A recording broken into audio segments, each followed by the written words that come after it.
नमस्कार। आज हम प्रयोग 1 करेंगे। तो इस प्रयोग 1 का उद्देश्य क्या होगा, क्या करना है इसमें? तो इसमें हमें सरल लोलक की सहायता से गुरुत्व त्वरण g स्मॉल g का मान ज्ञात करना है। तो उसके लिए हमें क्या क्या उपकरण की आवश्यकता होगी? तो पहला उपकरण है धातु का ठोस गोला। यानी आप धातु का एक ठोस गोला ले लोगे। किस प्रकार का, वो बाद में बताता हूँ मैं। तो धातु का एक ठोस गोला ले लोगे। एक लंबा अप्रत्यास्थ धागा, यानी किस बल लगाने पर उस धागे की लंबाई में परिवर्तन नहीं हो, इस प्रकार का धागा। वर्नियर कैलिपर्स की ज़रूरत पड़ेगी, विराम घड़ी की ज़रूरत पड़ेगी। धागे की लंबाई ज्ञात करने के लिए स्केल की आवश्यकता आपको होगी। तो ये सामग्री या उपकरण या इंस्ट्रूमेंट आपकी ज़रूरत पड़ेगी इस प्रैक्टिकल को करने के लिए। उसके बाद इसमें सिद्धांत क्या रहेगा? तो सिद्धांत में एल प्रभावकारी लंबाई वाले सरल लोलक का आवर्तकाल का सूत्र। कुल जैसे किसी की लंबाई एल लेते हो तो उसके आवर्तकाल का सूत्र है वो निम्न से सूत्र के द्वारा दिया जाता है। तो टी बराबर आवर्तकाल बराबर 2 पाई, ये कांस्टेंट है, अंडर रूट एल अपॉन जी। यानी एल क्या है? प्रभावकारी लंबाई है किसकी? जिससे सरल लोलक को आप लटकाओगे, जिससे सरल लोलक लटकेगा उसकी धागे की लंबाई। तो यहाँ पर एवं जी गुरुत्वीय त्वरण जी है। ठीक है। तो यहाँ पर इसको हम दोनों साइड स्क्वायर कर देंगे। दोनों तरफ वर्ग लेने पर टी की घात 2, 2 का 4 हो जाएगा, 2 इंटू 2 4 हो जाएगा, पाई का घात 2 लग जाएगी क्योंकि स्क्वायर हुआ है, और अंडर रूट हट जाएगा और एल अपॉन जी हो जाएगा। अब यहाँ से हमें जी का सूत्र प्राप्त हो जाएगा। तो इस जी को इधर ले जाएंगे तो जी बराबर, ये टी स्क्वायर था वो इसको नीचे ले आते हैं तो 4 pi square L upon T square, ये इसका सूत्र हो जाएगा। इसी की सहायता से हम इस प्रैक्टिकल की सहायता से गुरुत्व त्वरण जी का मान प्राप्त करेंगे। यहाँ पर हमें सरल लोलक इस प्रकार का होता है। एक गोला होता है, छोटी बॉल जितना, बड़ी बॉल नहीं, बहुत छोटी बॉल के जितना होता है सरल लोलक। ठीक है, इसको गोलक कहा जाता है। कि यहाँ पर इसके हुक लगा होता है जिससे धागे को लटकाया जा सके, या इस हुक को आप यहाँ से खोल सकते हो। ये हुक क्या है? खुलने वाला होता है, इसको घुमाओगे तो ये बाहर आ जाएगा। चूड़ीदार होता है तो ये बाहर आ जाता है, वापस इसको आप डालना चाहो। क्योंकि इसको हमें खोलने की आवश्यकता कब पड़ेगी? जब वर्नियर कैलिपर से इसका रेडियस ज्ञात करनी होगी, क्योंकि प्रभावकारी लंबाई में इसकी रेडियस भी आएगी। तो यहाँ पर जैसे हमने प्रभावकारी लंबाई लेनी है तो यहाँ से आपने इस धागे को यहाँ से लटका रखा है। ये धागे की यहाँ तक तो इसकी लंबाई है, क्योंकि यहाँ हुक आ जाएगा, यहाँ तक इसकी लंबाई है। लेकिन प्रभावकारी लंबाई कहाँ तक होगी? इसके केंद्र बिंदु तक, या इसके रेडियस इसमें शामिल, त्रिज्या शामिल करोगे तो इसकी कुल प्रभावकारी लंबाई आपको प्राप्त हो जाएगी।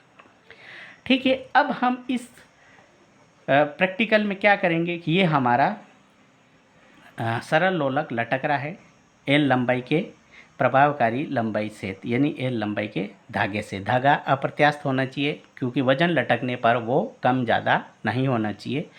तो इसको हम यहाँ से हाथ से पकड़कर यहाँ ले जाते हैं। यहाँ ले जाने के बाद आप जैसे इसको छोड़ोगे तो छोड़ने पर ये यहाँ से दोलन करता हुआ यहाँ जाएगा, फिर वापस ये यहाँ से यहाँ आएगा। जहाँ आपने छोड़ा है वहाँ वापस वो दोबारा आने पर आप इसका एक राउंड गिनोगे, एक दोलन इसका गिनोगे। यानी यहाँ से एक बार गया वापस आया, 1 2 3 4 5 6 7, इस प्रकार से आपकी इस दोलनों की संख्या ज्ञात करोगे। तो इस प्रकार से हम दोलनों की संख्या ज्ञात करेंगे।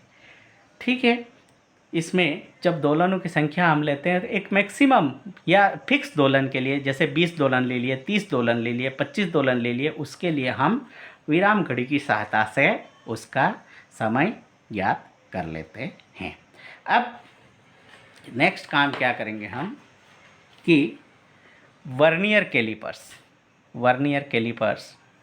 क्या होता है। वर्नियर कैलिपर्स में इस प्रकार से इसके दो जबड़े होते हैं, यहाँ दो जबड़े होते हैं, और यहाँ एक गहराई नापने के लिए एक पत्ती टाइप होती है जिसको आप निकाल सकते हो बाहर अंदर, इस टाइप से इसको कर सकते हो।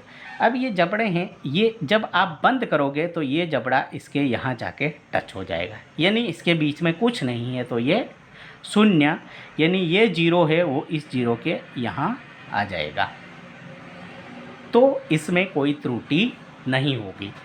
तो हम ये मान के चलते हैं इसमें कोई भी त्रुटि नहीं है, तो त्रुटि जीरो है। अब हमने ये जो बोब थी इसको यहाँ पर इसके दोनों जबड़ों के बीच में फंसा दिया। ठीक है, बोब फंसाने के बाद में हमारी ये इसकी मुख्य पैमाना कहलाता है।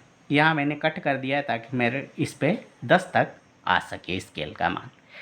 तो यहाँ पर ये मुख्य पैमाना है, और ये जो पैमाना 10 खंड होते हैं वो वर्नियर पैमाना होता है। ठीक है, तो जैसे इसमें आप देखोगे तो इसमें ये 5 और 6, 7, 8, 9 के बाद वर्नियर का पहला खंड आ रहा है। ठीक है, 9 के बाद पहला खंड आ रहा है, तो 9 के बाद पहला खंड आ रहा है, तो ये जो भाग बच गया है इसका हम वर्नियर की सहायता से ज्ञात करते हैं। तो मुख्य पैमाने की रीडिंग कितनी आ गई? 0.9 मुख्य पैमाने की, क्योंकि यहाँ पर 1 है तो ये कितनी आएगी? 0.9 हम गिनेंगे। और संपाती कौन सा कर रहा है ये देखते हैं। तो जैसे संपाती ये वाला 1 पर ये इसका 1 संपाती कर रहा है, तो वर्नियर का कौन सा भाग संपाती कर रहा है? पहला या दूसरा? तो दूसरे 2 लिख लेंगे यहाँ पर, वर्नियर का 2 आ जाएगा और मुख्य पैमाने का 0.9 सेंटीमीटर या 9 mm आ जाएगा, क्योंकि ये जो एक खंड है वो 1 mm के बराबर है। तो यहाँ पर इस प्रकार से आप ज्ञात करते हो कि जैसे ये मुख्य पैमाना है, ये मुख्य पैमाना है। यहाँ पर इसमें आप देखोगे तो ये 0, 1, 2, 3, 4, 5, 0.5 सेंटीमीटर ये मुख्य पैमाने का मान है। अब यहाँ पर देखते हैं तो ये इस लाइन के बराबर नहीं, ये इस लाइन के, ये इस लाइन के, ये इस लाइन के बराबर नहीं, ये देखोगे तो ये इस लाइन के एग्जैक्ट मिल रहा है, ये ऐसे ये एग्जैक्ट मिल रहा है। तो आप अब इधर से गिनोगे 1, 2, 3, 4, 5, कौन सा भाग मिल रहा है? 5वां भाग मिल रहा है। तो मुख्य पैमाने का मान तो कितना आ गया? 0.5, और वर्नियर का भाग कौन सा भाग आया? 5वां। अब जो 5वां भाग प्राप्त होगा उसमें लिस्ट काउंट अल्पतमांक का हम गुणा करेंगे। अल्पतमांक कैसे ज्ञात करते हैं? अल्पतमांक में आपको बता देता हूं कि मुख्य पैमाने अल्पतमांक ज्ञात करने के लिए हमें क्या करना होता है? मुख्य पैमाने का सबसे छोटा भाग, मुख्य पैमाने हमारा जो ये मुख्य पैमाना है इसका सबसे छोटा भाग कितना है, यानी सबसे छोटा भाग का मतलब हम सबसे कम से कम उस स्केल से कितना नाप सकते हैं, उससे कम हम नहीं नाप सकते हैं। तो जैसे 1 mm, ये सबसे छोटा भाग 1 mm है, 1 mm से हम नीचे नहीं नाप सकते। यदि 0.5 mm होता तो आप उसका मेज़र नहीं कर सकते। उसी के लिए हमें किसकी ज़रूरत पड़ी है? वर्नियर स्केल की। तो जो 1 mm है उसको हमने कितने भागों में बांट दिया है? 10 भागों में। वर्नियर स्केल के 10 भागों के रूप में बांट दिया है। तो वर्नियर 1 mm वर्नियर पैमाने में कितने भाग हैं? 10 भाग है। तो 1 भाग बराबर कितना मान होगा? 1 mm बटा 10, तो 0.1 mm, यानी वर्नियर का जो एक भाग है ये जो है वो कितना मेज़र कर सकता है? कम से कम, यानी लिस्ट या अल्पत कितना? 0.1 mm इतना ज्ञात कर सकते हैं। तो जो वर्नियर का जो भी भाग आएगा उसमें हम 0.1 mm का गुणा करेंगे, या इसको सेंटीमीटर में बदल लोगे तो 0.01 सेंटीमीटर का गुणा करेंगे। इसको लिस्ट काउंट कहते हैं या अल्पतमांक कहते हैं। अब हम एक प्रेक्षण सारणी बनाएंगे, किसके लिए? उस सरल लोलक या उस लोलक या गोलक की त्रिज्या ज्ञात करने के लिए, क्योंकि हमें प्रभावकारी लंबाई में त्रिज्या की आवश्यकता पड़ेगी, तो उसके लिए हम ज्ञात करेंगे।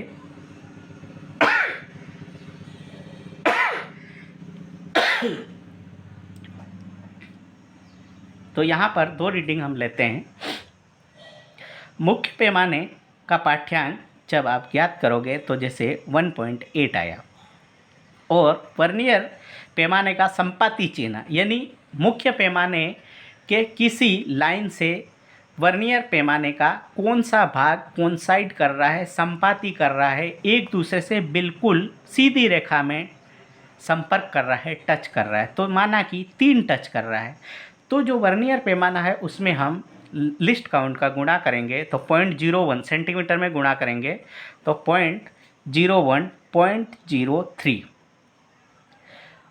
तो गोलक का व्यास कितना हो जाएगा? 1.8 प्लस 0.03 1.83।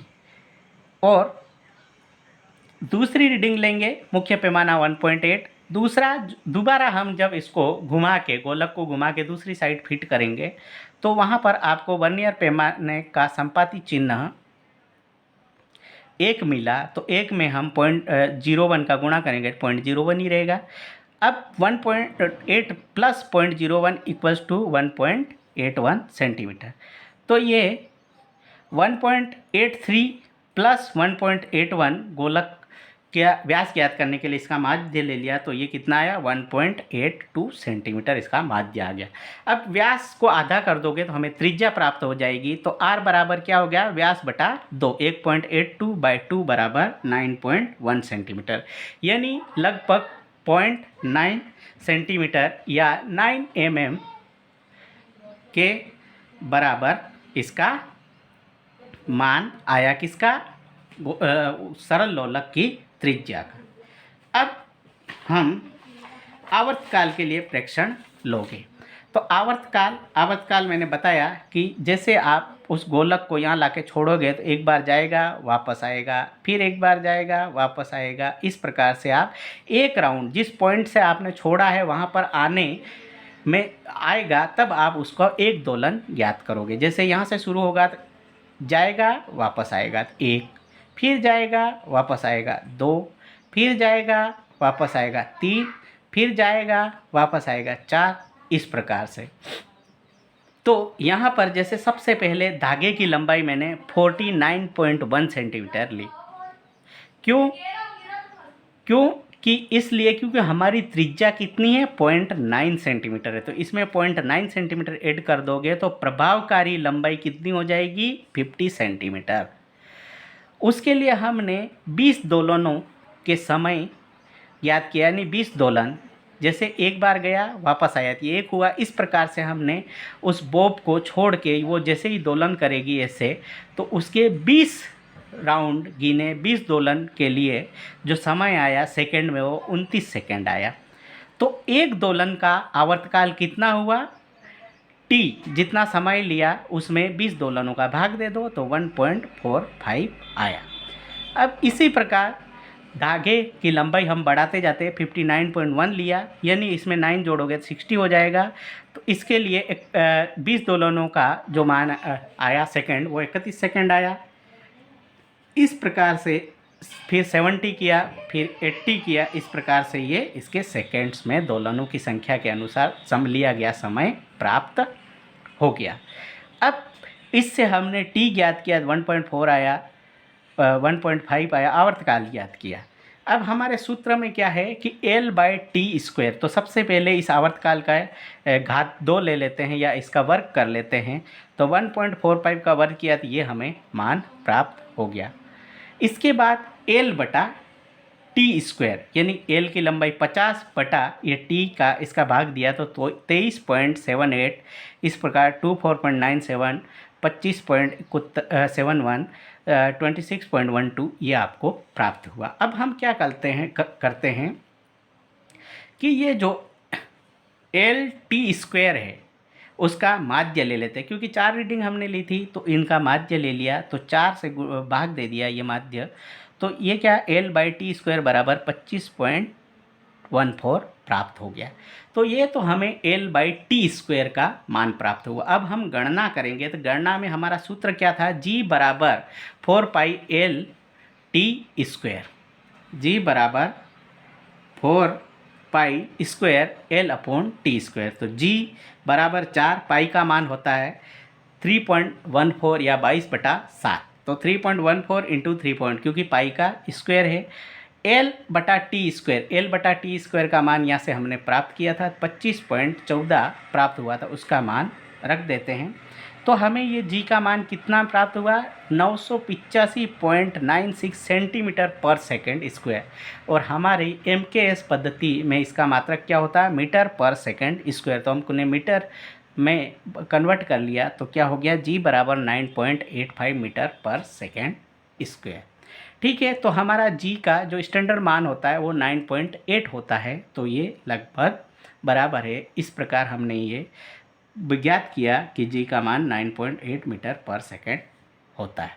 अब इसका परिणाम कैसे लिखोगे, इसमें परिणाम लिखोगे तो परिणाम सरल लोलक की सहायता से गुरुत्वीय त्वरण का मान 9.85 मीटर पर सेकेंड स्क्वायर प्राप्त हुआ। अब इसी में आप सावधानियां भी लिखनी पड़ेगी प्रैक्टिकल में, तो उसके लिए इसे आप 2-3 सावधानियां लिख लेना कि दोलन करते समय दोलन घूमना नहीं चाहिए, यानी दोलन ऐसे करे तो ये ऐसे रोटेट नहीं करना चाहिए। आपको धागे को जैसे आप उसको दोलन करवाएंगे तो उससे पहले धागा बिल्कुल यानी मरोड़ खाया हुआ नहीं होना चाहिए, नहीं तो मरोड़ खाया हुआ होगा तो वो ऐसे भी रोटेट करना शुरू, ऐसे तो रोटेट करेगा ही, दोलन तो करेगा लेकिन अपने एक्सिस टाइप पे रोटेट करना शुरू कर देगा। तो इस प्रकार से, और बीच में किसी अन्य या दीवार से स्पर्श नहीं होना चाहिए। दोलन करते समय आयाम कम लेना चाहिए जिससे गति सरल आवर्त गति हो, यानी बहुत लंबा धागा नहीं ले लेना चाहिए, और ये इसकी ऐसे भी ज़्यादा लंबा नहीं लेना चाहिए। धागा अप्रत्यास्थ होना चाहिए, धागा अप्रत्यास्थ मतलब प्रत्यास्थ नहीं होना चाहिए, जिसके जैसे ही बल लगे तो उसकी लंबाई में परिवर्तन नहीं होना चाहिए। खूंटी ऊपर जिससे आपने बांध रखा है वो लचीली नहीं होनी चाहिए, दृढ़ होनी चाहिए ताकि धागा ऊपर नीचे नहीं हो। इस प्रकार से ये सावधानियां बरतते हुए आपको ये प्रयोग करना है। तो इस प्रकार से आप इन प्रयोग को आप अपनी नोटबुक में या जो प्रैक्टिकल बुक है नोटबुक है उसमें तैयार करोगे और चेक कराओगे। धन्यवाद।